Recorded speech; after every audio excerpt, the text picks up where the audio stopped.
Hello, Blazers. Welcome to episode 91 of UAB Green and Told, original debut Monday, February 13th, 2023.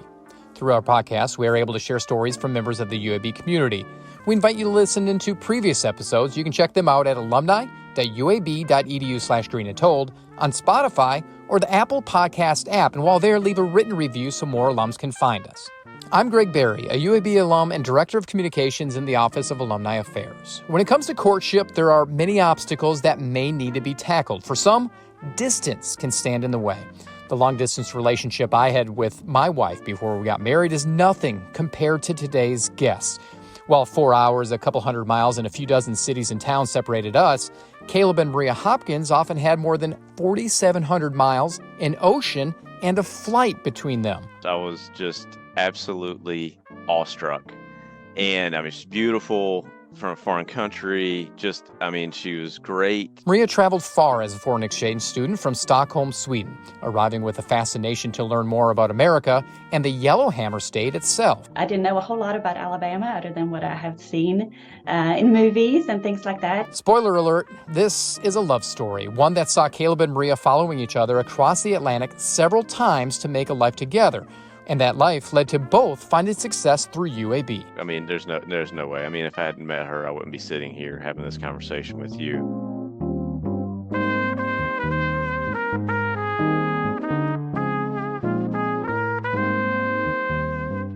They say absence makes the heart grow fonder. But what about an ocean, multiple time zones, and a whole nother continent? That's right, there are long-distance relationships, and then there's Caleb and Maria's story, one that involves a boy from Alabama and a girl from Scandinavia. I ended up going as a foreign exchange student in high school, and I went to Jasper, Alabama. So that was back in, 1997. Yep. So both my brothers had been exchange students. One was outside Detroit, and the other one was in Boston. So it was my turn to go, and I wanted to go to the South. I thought I'll end up at the beaches in Florida. And I was paired with a host family in Jasper, Alabama. And at first I was a little concerned. I didn't know a whole lot about Alabama other than what I have seen in movies and things like that. But I was paired with a wonderful host family. And during that year, I actually met Caleb. And and we kept in touch, and he actually moved over to Sweden for a while after I moved back. And then Caleb went to UAB, and it was time for me to look at colleges. So I thought UAB was a wonderful place, and I knew I wanted to study psychology and get my PhD in psychology. So I made some connections, and I found that there was actually someone from Sweden at UAB, Dr. Wallander, who was leading the developmental program in psychology. So I applied, and I ended up at UAB as well. And I got both my bachelor's, master's, and PhD all at UAB. And we'll get to that in a second, but I want to explore something here. Caleb, you must have been struck enough by Maria to follow her to Sweden. What was it about that interaction, in Jasper when you first met her that kind of drew you to her? When we first met, we met through the host family, and they told me, hey, we're going to have a foreign exchange student from Sweden. I was like, and at that time I was in junior college. I was friends with the host family's oldest daughter, which was a senior at Walker High School, and Maria was a senior at Walker High School. And hey, come over, have dinner. Yeah, we were friends. Have a good time. And I'll never forget, Greg, the first time she walked down the stairs, I was just absolutely awestruck. And she's beautiful from a foreign country. She was great. She was really, really sweet. There was no communication issues. Her, English was fantastic. And honestly, man, I really thought she was out of my league. Really. And we were friends, you know what I'm saying? We would go and do things, whatnot, for several months, before anything else happened. I think that getting to know her through the host family was great. She had a really great family that she lived with. They were able to do a lot of things. Travel to the beach, to the mountains, all that kind of stuff. So she really had a chance to see Not just, Jasper, Alabama. So Caleb mentions, he was struck by you when he first saw you walking down the steps. What were your first impressions of him? I've never asked this question. I'm scared of this one. No, of course, I was struck by him as well. This tall American boy, great athlete, just very, very kind, a great listener. He still is. So yeah, I was awestruck at first as well. Well, it's very interesting that both of you kind of changed your lives for one another. Caleb, you went over to Sweden for a spell. Maria, you decided to come back to the U.S. to make a career. How long did this relationship kind of develop before you got to the point where it's like, you know what? No, I am going to follow this person to the ends of the earth. So Maria had to go back. I think it was June of 98. That was a gut punch. Because the whole time that this person's leaving, right? Mm-hmm. And I think for me it was at the time of my life, because I was in my second year of junior college, and I was honestly, Greg, I didn't know what I was going to do. Right, I was playing baseball, and I didn't have a future in baseball after that, and I was, the timing was fantastic. The one thing I sat down with my dad, and he's given me some advice over the years. Some's good, some's bad. Yep. This one really resonated. He said that you got one trip in this life, and to go for it. So I said, all right. And he worked at American Cast Iron Pipe, a SIPCO in North Birmingham. So he commuted from Jasper to Birmingham for 40 something years. But they had a college program where I could work there during the summer. So Maria left in June, and I worked, Greg, I don't know if I've ever worked that hard, that many hours. It was manual labor, but I saved my money and bought a plane ticket. Maria's parents were gracious enough to host me they hosted me for 9 months. Oh, wow. They allowed us to kind of figure it out, I guess, if that makes sense. Yeah. And in that time that I was there, we grew closer. And then you start making plans I did, and we talked about making plans for the future, right? So the next summer kind of rolls around, and Maria came back to the U.S. to visit, and that's when I proposed. So, yeah, I knew. I'm thinking, I'm hoping that she knew as well, that it didn't come as a shock for me to propose, and then from there it was tough. We were apart for a year. But between getting engaged and her coming back to the U.S. starting at UAB. As somebody that moved from Europe over to the United States, what were some of the challenges that you kind of encountered early in your days as you were attending UAB as an undergrad? Yeah, I guess some challenges, just learning how the system works. Things like exams and assignments, they're different. But on a positive note, you hear about kind of Southern hospitality, and that's definitely the case. So, I wasn't familiar with, if you walk down the street, you say, "Hi, how are you?" Or you might wave to someone, even if you don't know them. And it's taken actually several years for me to kind of get used to that. And sometimes I will even ask him, "Do you know that person? And why are you waving to them?" And it's just, different cultural norms, but I love it. I love it here. And that hospitality is true throughout. And if I'm not mistaken, your undergrad degrees were separated by about a year. Is that right? 2002, 2003? Yeah, I finished in 2002, and then we both walked. I got an MBA in 2003, and Maria, you finished undergrad in 2003. 2003. And I think we actually walked together. When did you guys get married? 2001. 2001. So 2001. Here you are. You're completing your undergraduate degrees as a married couple. Oh yeah. Yeah.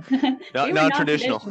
Yeah, that's right. Very non-traditional. What was that like? And were there obstacles that you had to encounter and overcome during those few years that you kind of overlapped in undergrad? Sure. Oh yeah. Yeah, there were some of our classmates that were not married, and right. They were joining fraternities and sororities, and it was very different type of lifestyle. Or we were living in an apartment trying to clip coupons and save money and focus on work and studying. And that was our Yes. life. So, Greg, I worked full time at First Commercial Bank. I started as a teller in January of 2000. I worked full time and then did night classes. And that's honestly, I don't know if I could have pulled off what I did at really, I guess other universities have things kind of geared towards, working professionals. But the business school at UAB really is one where they really cater to that, and also in the MBA program, right? But also for undergrads, I think they know what their audience is as far as what they're trying to attract and pull in. And I don't think I could have done it anywhere else to work full time. And the professors were fantastic. I really got dialed in finance. Before starting at UAB, I didn't know what I wanted to do, and then I started. I chose finance as a major. Honestly, I didn't know what a stock and bond was before that, so I'm not gonna sit here and act like I did. But they did a really good job with that. And what Maria said, we had some challenges. I mean, we didn't see a lot of each other for some of those early years, and we're tired. And I mean, Maria, she turned right around and went and did a master's and a PhD. And I don't know if they keep track with record time, but she was dedicated, and I think we kept each other accountable for getting through those days. We had a goal in sight, so we wanted to start a family at some point, and we waited a little while for that one, but we wanted to have our feet under ourselves, and I think we did that. I really think UAB was part of that. I think Maria would say the same, like that. We owe a lot to the way that for me the business school is geared. The fact that she could get into the master's / PhD program, she was already doing PhD level stuff when she was doing her master's, and that's just fantastic. Yeah. So, all the opportunities that UAB had in terms of clinical experience, research experience through the Civitan International Research Center and at UAB, I would never have been able to get that anywhere else. Studying populations with rare diseases and getting a chance to really explore children with developmental disabilities.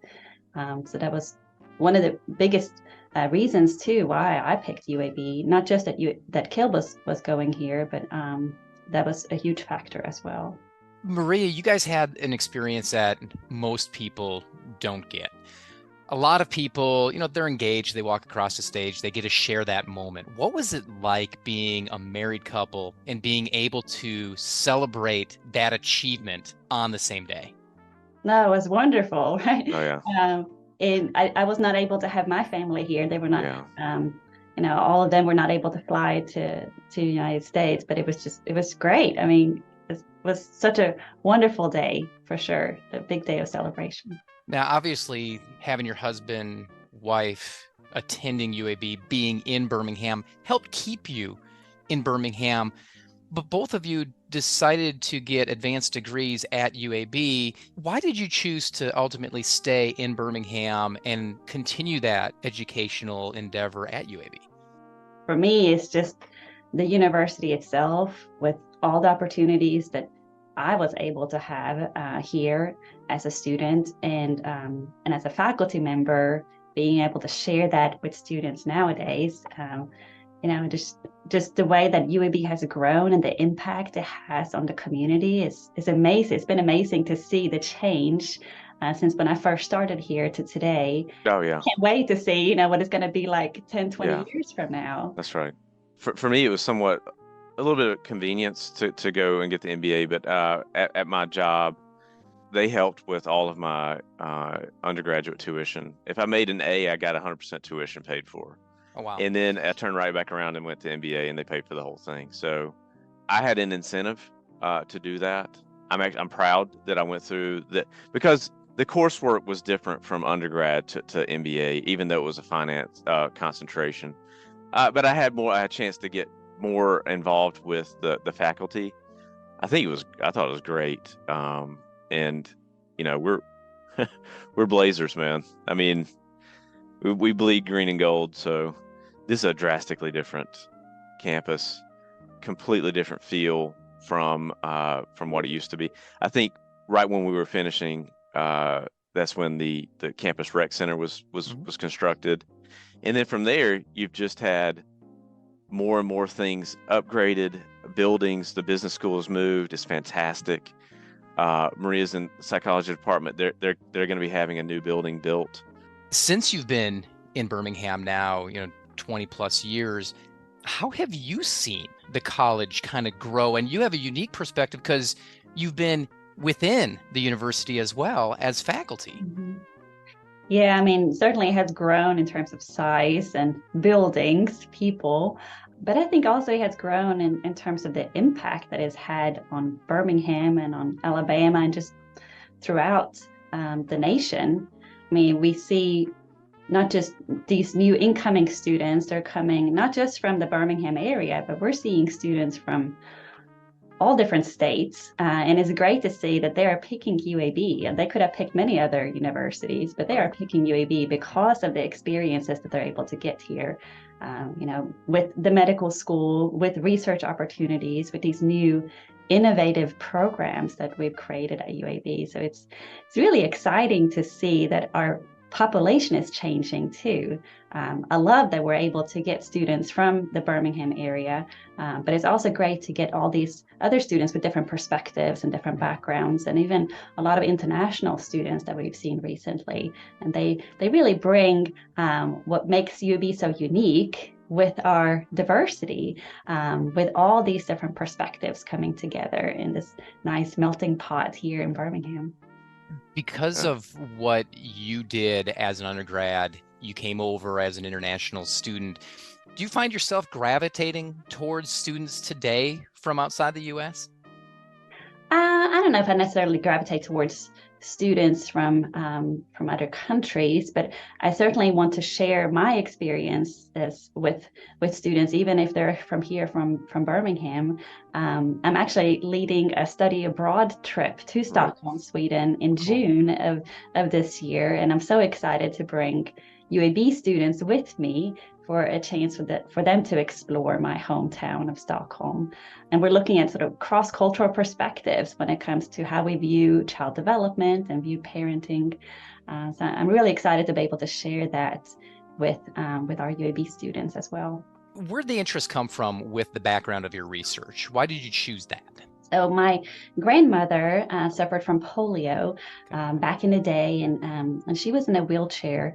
She became the president of it used to be called the Swedish Handicap Association.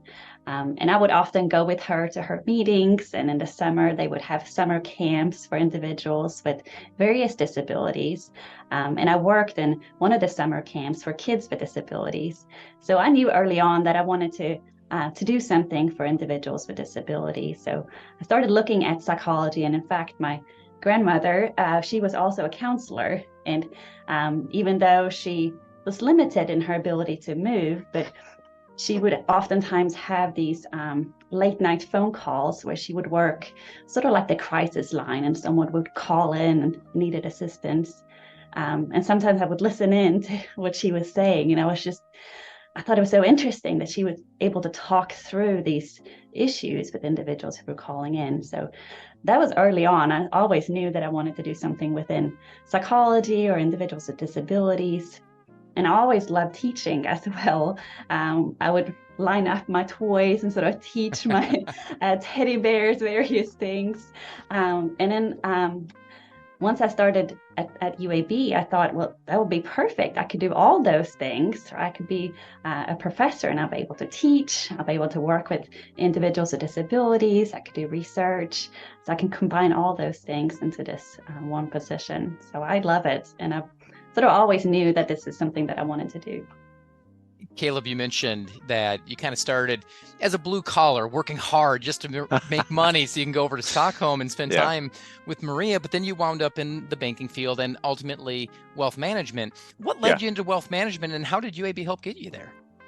Yeah, that's a good one. So I credit this back to my time when I first started at First Commercial Bank. I started as a bank teller. Some people might think, that job, I wouldn't really like to do that job. I actually really enjoyed doing that job. You get to meet, interact with people. obviously the pay was not great, and I wanted to achieve something, and I did. I got the undergrad. I kept kind of moving up the rungs, and when I left the bank, I kind of moved to kind of a back office position, and I wanted to try something different. And I was studying finance, going for a chartered financial analyst degree. I thought, hey, let's stretch my wings. Let's do corporate finance. So I worked at Vulcan Materials for a couple of years after banking. That led me to kind of reassess, what am I doing? And I had a passion for finance, but when I kind of went back to the drawing board, as a lot of people do when they're around 30 years old or whatnot, you start thinking, what is it that I like? What is it that I enjoy doing? And I always went back to, I enjoy meeting different people, interacting with them. How can I couple that with finance? And then private wealth management was the thing. I found a local firm. I reached out to them. I was lucky enough to land a job there. Absolute horrible timing, Greg. This was 2008. Oh, wow. Marcus. Yeah. Oh yeah. Oh boy. Yeah. But I'll say that was an incredible learning experience to see not just how clients act during those time periods of the market's going down, what do we do, but also how professionals, and good and bad things, how they react and make decisions in those kind of times of crisis. So I was there for, I think, 6 years, and then me and my business partner Johan Gross, we decided to launch Navigate Wealth, and that was a great decision. I'm lucky that Maria, we sat down and talked about that one. That was also a difficult decision to take some risk. That whole thing with helping people, using a skill set that I enjoy, using finance, but having the interaction with folks instead of just kind of being stuffed behind in the back office. So those are the kind of the things that I put together with landing where I am, and I really, really enjoy this work.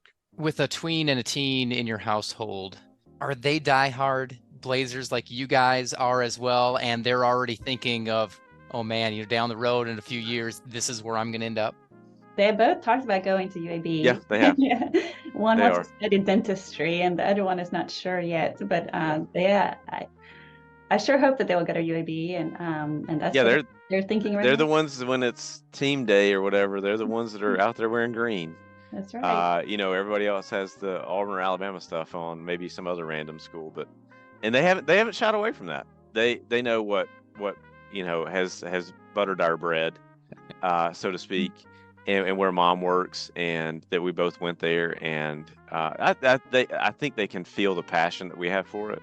Looking back now, 25 plus years that you guys have known each other, did you ever think that personally, with each other, with the love that you guys have, you'd be where you at, as well as professionally? I can answer that. Before I met Caleb, no, I did not think I would be here. I loved my year in Alabama, but when I first started as a foreign exchange student, I did not think. I thought that this is what I'll be there for 9 months. I'll go back to Sweden. I did not think that I would come back here. Yeah, for me, it was no. I mean, there's no way. I mean, if I hadn't met her, I wouldn't be sitting here having this conversation with you. I'll say this, Greg. I mean, that 1 year or the 9 months that I was overseas, for me, it was a chance to really grow as a person, to see the world, to mature, those kind of things. And I think it's considered a gap year now. I don't know if even that term was the thing back in the day.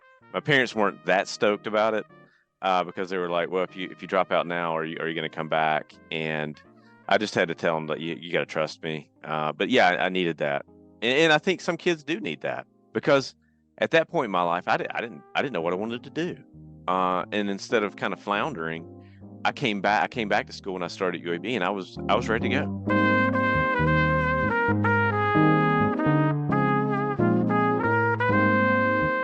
That's Caleb and Maria Hopkins. Caleb is a two-time UAB graduate, earning his BS in 2002 and MBA in 2003 from the Collat School of Business. He is co-founder of Navigate Wealth Management here in Birmingham. Maria owns 3 UAB degrees. She completed her BS in 2003, MA in 2006, and was awarded her PhD in 2007 from the College of Arts and Sciences. Currently, she is a professor and director of the Psychology Undergraduate program here at UAB.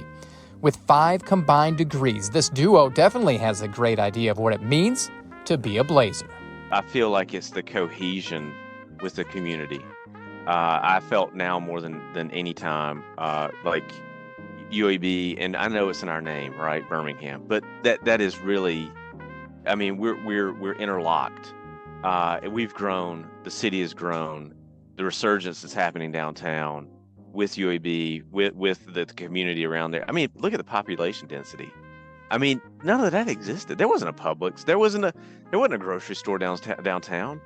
All of those things that kind of, it breeds this culture of community, and I really feel like now more than at any time, people, when they're thinking of UAB, they're thinking of the growth of Birmingham and what they can achieve in the city. So that's how I feel about it. Yeah, I mean, I would say something similar. Yeah, we're champions in so many different ways. Champions in terms of how we're treating the community and bringing all this impact into the community, but also in terms of innovative technologies and research and all the medical work that's being done at UAB. So I would say, yeah, we're innovative and engaging and champions. Be sure to check out past episodes of UAB Green and Told. Listen in at alumni.uab.edu/greenandtold. Have a story to share or know someone who does? Email greenandtold@uab.edu. Finally, be sure to follow us on social media. Just search UAB Alumni on Facebook, Instagram, and Twitter. Thanks for listening, and until next time, go Blazers.